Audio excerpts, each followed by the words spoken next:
Hola, ¿qué tal amigos? Bienvenidos al Tutolingua de hoy. Hoy les voy a enseñar cómo hacerle entender o saber a alguien que yo estoy entendiendo lo que esa persona está diciendo sin necesariamente decir la palabra understand o sin usar el verbo understand, que es efectivamente el verbo que significa comprender o entender, y ya les voy a explicar por qué se usa menos que otras expresiones que ya les voy a enseñar. Bienvenidos a este Tutolingua.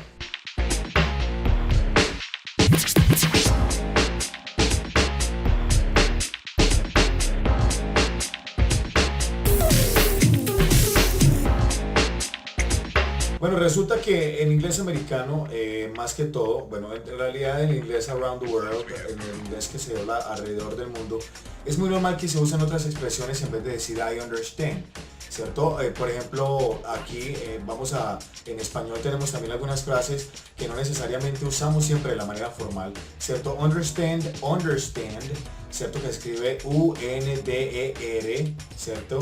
S-T-A-N-D, understand. Ese verbo efectivamente significa comprender o entender. Cuando usted dice, you understand what I'm saying? Oh yes, I understand, ¿cierto? Yo te entiendo.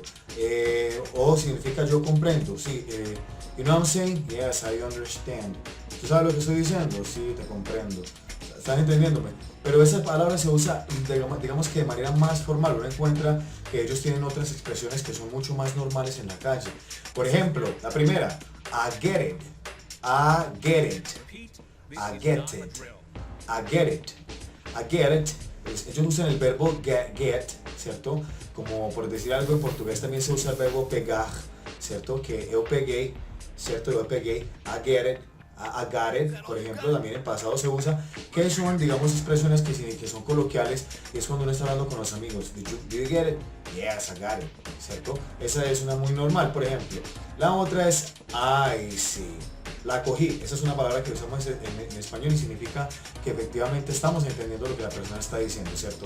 La otra, por ejemplo, que es muy usada también en las calles, es, por ejemplo, cuando uno dice I know what you're saying. I know what you're saying, ¿cierto?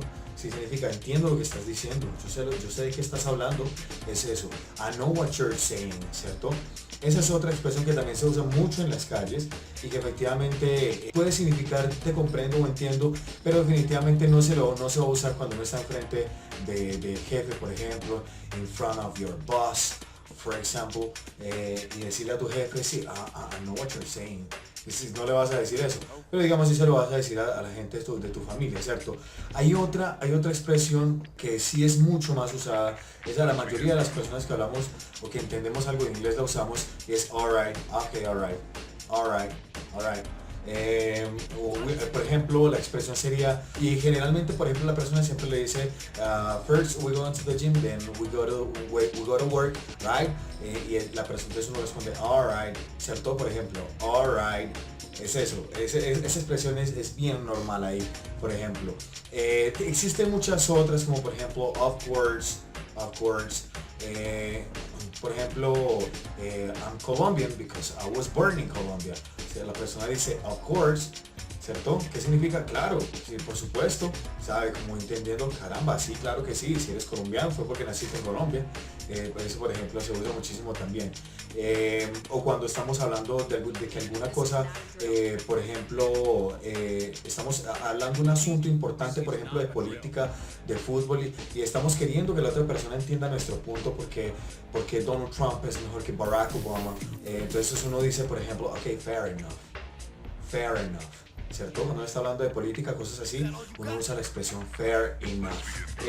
Cualquiera de estas que usted use van a ser útiles para hacerle entender a esa persona que usted le está entendiendo, y efectivamente no va a tener que usar la palabra I understand o I understood, que es el pasado de understand. Recuerde que todos los verbos además se forman con TO, ¿cierto? To understand, ahí es cuando el verbo está en infinitivo, es entender, ¿cierto? Las otras expresiones no están en infinitivo. Digamos, no puedo decir to I see, no se puede decir eso, ni to fair enough, ¿sí? A menos de que estés queriendo decir que es muy, ¿cierto? Y se escribe con T y dos O's, ¿cierto? To fair enough. Pero en ese caso, para formar el infinitivo con T y O, no se puede formar de esa manera. porque digamos eso no son expresiones, digamos no son verbos, digamos que son phrasal verbs, ¿cierto? Son verbos de frases, ¿cierto? Pero que ya les voy a enseñar más luego qué significa. Pero por ahora les dejo esa orejita, como decía por ahí alguien que quiero mucho, esa orejita, por ahí les dejo esa sugerencia para que usen así, para que usen alright, para que usen I know what you're saying, para que usen fair enough, o para que usen cualquiera de las anteriores que dije, especialmente esa de I get it. Ok, I get it, I get it. Do you get it? Oh, yeah, I get it, I got it. Por ejemplo, ¿no? Esa, para que las usen siempre, siempre, siempre queden así súper bien cuando estén hablando por ahí con alguien en la calle. Cuando usted diga, ok, I get it. Cuando usted diga eso, usted va a quedar, caramba, definitivamente este es un buen hablante. O por lo menos la persona va a entender que usted es de las personas que le gusta investigar el idioma. Bueno, los dejo. Muchas gracias por haber participado de este Tutolingua. Cualquier otra expresión que usted quiera ayudarnos, déjela en la caja de comentarios, en la parte de abajo, dale me gusta. Y por supuesto suscríbase a este canal que es Tutolingua. Y nos vemos la próxima semana, yo creo. Chao, chao.